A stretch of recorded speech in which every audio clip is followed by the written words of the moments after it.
Magandang araw po sa ating lahat at ngayong araw na ito ay atin naman pong i-review ang isa pang application naman. So hindi po ito mula sa Telegram kundi ito po ay may sariling application. Isa po siyang exchanger. So puntahan po natin yung application na sinasabi ko. So ayan, so nakikita po ninyo ito. Yan po, ulitin ko po. Close lang muna natin. Ayun, so ito po yung Bidacoin. So ito yung isang apps na ating i-review. So buksan po natin tong Bidacoin. Ayan, pagka bukas po natin ng Bidacoin, so kapag nakapag-register na po kayo, magbubukas po ito ng kusa na kagaya po nitong sa akin. Naka-register na po kasi ako dito at matagal na rin po ako dito. So nasa April or May pa po yata last year o hindi, nasa mga July or August last year yung pag-join ko po dito. So matagal na po ako dito sa Bidacoin, pero ngayon ko lamang gagawan ng video kasi ngayon lang naman po ako nagkaroon ng vlog o tutorial tungkol po sa mga extra income na pwede nating pagkakitaan ng pera. So dito po sa Bidacoin, namimigay pa rin po sila ng libreng coin na pwede po nating maibenta kapag siya po ay nagkaroon na po ng value. So isa po itong exchanger, itong Bidacoin na ito. Parang Chinese exchanger po yata ito kasi mga karakter po nito ay Chinese. So transfer ko na lamang o translate ko na lamang sa English yung sa akin para maging English to. Kaya pagka download po ninyo ng apps nito, Chinese characters po ang mababasa ninyo doon. Pag nag-sign in na po kayo at naka-sign in na po naman po kayo ng tama doon, kailangan nyo nga lang po ditong mag-KYC po muna bago kayo makapag-start na makapag-farm ng kanilang airdrop. So, pagka naka-login na po kayo, qualified na po kayo, na-KYC na po kayo, saka lamang po kayo makakapag-start na makapag-claim ng airdrop sa kanila araw-araw. So, kapag na-KYC na po kayo, pwede nyo pong i-translate sa English itong kanilang language na Chinese para sa ganun po ay maging English language po siya para maintindihan po natin. So, click nyo lamang po yung profile dito. Tapos, select nyo lamang po dito yung language yan. So, pansin po ninyo, Korean o di kaya Chinese po ang nandyan at English. Yan lang po yung available na language po dito. So, sa akin po ay nasa English na po siya. So, okay na po yan sa akin. So, paano ba mag-farm dito sa kumuha ng kanyang airdrop dito sa Bidacoin o dito sa Bida Exchanger na ito? Ang pinamimigay po nilang coin ay Bidacoin po yung kanilang pinamimigay. Dati nagbigay din po sila ng BDX. Ito po, BDX, may presyo na po yung BDX. Ito po siya, 86 US dollar po siya ngayon at marami na rin po silang airdrop na ibinigay po dito. Marami na rin po akong nakuha dito kagaya ng CAT. Meron ding katatapos lang Puntahan natin yung airdrop muna. So dito po yung sa airdrop.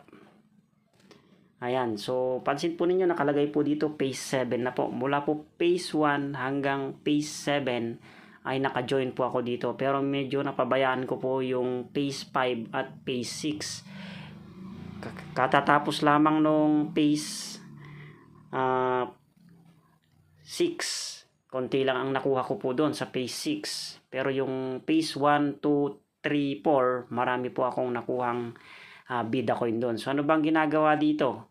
I-click nyo lamang po itong ongoing na ito. Itong BDA airdrop na ito. So parang ito po yung BIDA airdrop na to, BDA token na ito, parang ito yung kanilang magiging governance token po yata kung di ako nagkakamali.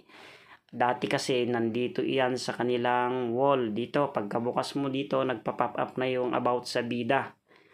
At ayon sa kanila ay nasa 1 billion ang supply po ng BIDA coin. So yung 1 billion na yon ay nagkaroon po sila ng pa-airdrop phase 1 up to parang abutin pa yata ito ng phase 10 bago po nila i-list po dito sa kanilang sariling exchanger yung coin po na yon. So puntahan natin doon sa airdrop ulit. Ayan. So dito tayo sa airdrop. So ito yung Bida airdrop. So wala tayong ibang gagawin dito kundi i-click lamang po ito. Pag hindi pa first time nyo po magre-register po muna kayo. Pag register na po kayo, qualified na po kayo, i-check po ninyo ito. Itong naka-yellow, naka-highlight po ng yellow na ito. Yan, nakakuha ko ng another 5 bida ngayong araw. So mayroon akong 10 bida dyan na makikita. Pero hindi lamang po yan yung aking bida dahil sabi ko nga po sa inyo mula phase 1 hanggang phase 6 ay naka-join naman po ako. Kaso medyo napabayaan ko nga lamang po yung phase 5 at phase 6. Dito tayo ngayon sa phase 7. Kaka-start pa lamang nitong phase 7 na ito.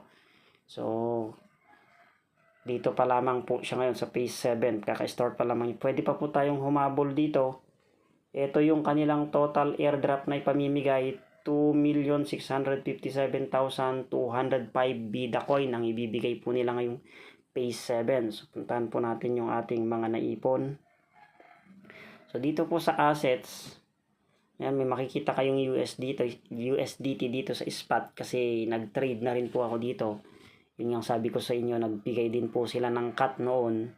So doon sa cut, medyo nakakuha ko ng malaki-laki doon. Nakakuha ko ng nasa 5,000 pesos doon sa cut na iyon noon. Kaya okay itong exchanger na to. Na-withdraw ko na yon at matagal nang nagastos yung pera na yon. So dito tayo ngayon sa spot. Sa spot muna tayo. Ayan, sa spot tayo. Ito yung sabi ko sa inyo na mayroon ako ditong 3,329 bida na naipon. So ito yung naipon ko mula phase 1 to phase 6. Hindi, phase 5 pala. Yung phase 6 hindi ko pa na-transfer. Nandun pa lamang siya sa earn. Itong USDT na ito, parang tira ko ito na napagbentahan pa noon matagal na. Itong dog, nagbigay din sila yan, nagpa-airdrop din sila ng dog yan noon. Yung cut, ito yung sinasabi ko, yung cut. So itong cut kasi na ito, umabot ito ng $17 ang isa noon. So maswerte tayo dito, nakapagbenta tayo sa $11 noon. Ito naman BDX. So coin din nila itong BDX. Parang utility token yung isa tawag nila, tapos governance token yata itong Bida. Itong Bida wala pa pong value ito. Ito yung pinapamigay nila.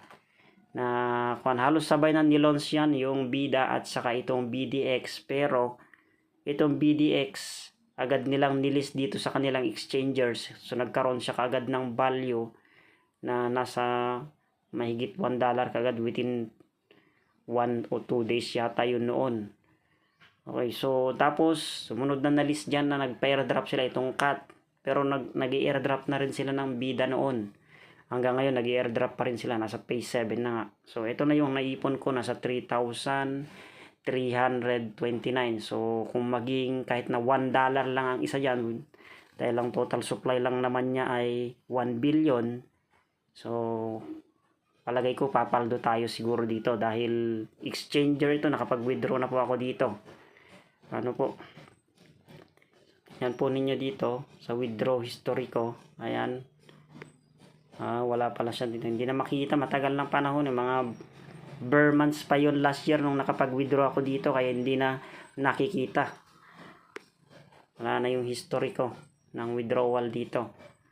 So puntahan natin yung earn. Ito yung nakuha ko ng phase 6. Ito 85. Yan yung nakuha natin sa phase 6. Ngayon ay nasa phase 7 tayo, so madadagdagan to. So para may transfer ito sa spot, punta lamang tayo dito sa may Bida. Tapos transfer. Tapos nandito siya sa earn, papupuntahin natin siya sa spot. So palitan natin, gawin nating Bida. Yan, so ito siya, Bida. At withdrawable din pala itong Bida na ito. Kung mayroon kayong MetaMask wallet, pwede po siyang i-withdraw sa MetaMask wallet. Meron po siyang MetaMask wallet na kasi itong Bida na ito under siya ng Binance Smart Chain, yung kanyang network. Kaya pwede na po itong withdraw. Marami na pong nagwi-withdraw dito. Yung iba, wini-withdraw nila yung kanilang Bida na accumulate. at dinadala sa kanilang MetaMask. Hindi ko nagagawin yun kasi andito naman na sa exchanger nila. Hintayin ko na lamang na malis itong BIDA token o BIDA coin po nila dito. So gagawin natin, i-max lang po natin dito para may transfer itong nasa earn pa lamang papunta sa spot wallet, para in case na magkaroon na po siya ng value at gusto na po natin siyang ibenta, madali na lamang po natin gagawin. So confirm lang po natin ito. So minax ko na siya. So meron tayong 85.42 na itatransfer papunta sa spot wallet. So confirm natin. Ayan, so successful na po siya. Na-transfer na po natin yung 85 BIDA papunta doon sa spot wallet. Puntahan natin ulit yung spot. So wala na ito. Wala na itong mga kwan dito. Wala na yung BIDA. Ayan, zero na siya. Yung mga nakikita nyo dito kagaya ng cat, ng dog, ng nose na ito o NOS, sa itong CS na ito. So pinamigay po nila yan ng libre, kaya lang konting araw lang yung iba dyan. Ang medyo matagal-tagal lang talaga ng konti. Itong cat, nakakuha ko ng medyo malaki-laki dyan sa cat na yan. Sa kayang cat na yan noon ay may laro din siya noon. Tahan natin. So ito yung laro ng cat na yan noon, pet cat. Ang kaso dyan ay hindi yata natuloy. Pakakainin mo lang yung pet cat na yan tapos magpuproduce yan ng cat token noon. Pero hindi ko alam kung anong nangyari, dahil parang hindi yata siya nagtuloy na. Hindi ko alam kung bakit. So balik tayo ngayon dito sa BIDA coin. So ito na yung BIDA. Puntahan natin yung spot. So nandito tayo ngayon sa spot. O yan, so nakita nyo 3,300 lang yan mahigit kanina. Ngayon nasa 3,400 na. So yan na yung aking total BIDA na na-farm dito sa BIDA coin. So sa 1 billion supply niya, just in case na mag $1 man lamang dyan, o kahit na $0.5 dyan, o kahit na $0.2 na lang iyan, masaya na tayo doon. Malaking pera na yon. Wala naman tayong ginastos dito, wala tayong nilabas maski piso. Kahit ganun lang yung presyo niya. Puntahan natin yung sa kanilang market.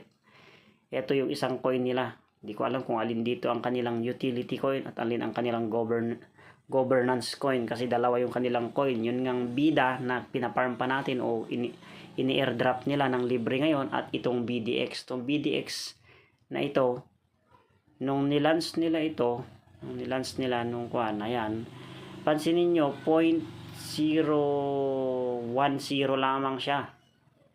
Sa araw din na yon, mga 2 to 3 days, pumalo ito kaagad ng 1.89, nasa ganun noon. So tumaas pa siya ng almost $3. Tapos saka siya bumagsak nung pagkalans po nito. So naunang inilabas yung BIDA coin na pinafarm pa rin natin hanggang ngayon dahil nasa phase 7 pa lamang sila. Tapos sumunod ito. Pero ganun ang naging kwan nito. Nasubaybayan ko yung pagtaas at pagbagsak ng presyo ng BDX coin nila. Hindi ko alam kung ito yung kanilang utility token o yung BIDA.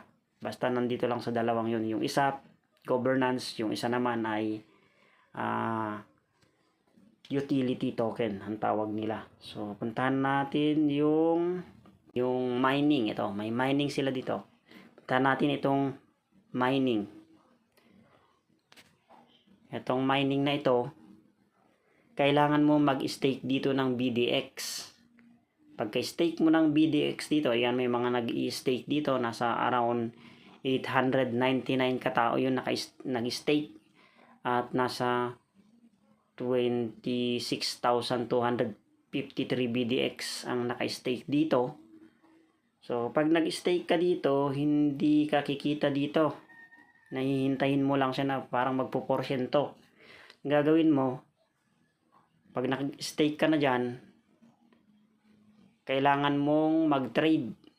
Yan, kada trade mo, o depende kung ilang kwan ang inilagay mo, ilang BIDA ang inilagay mo.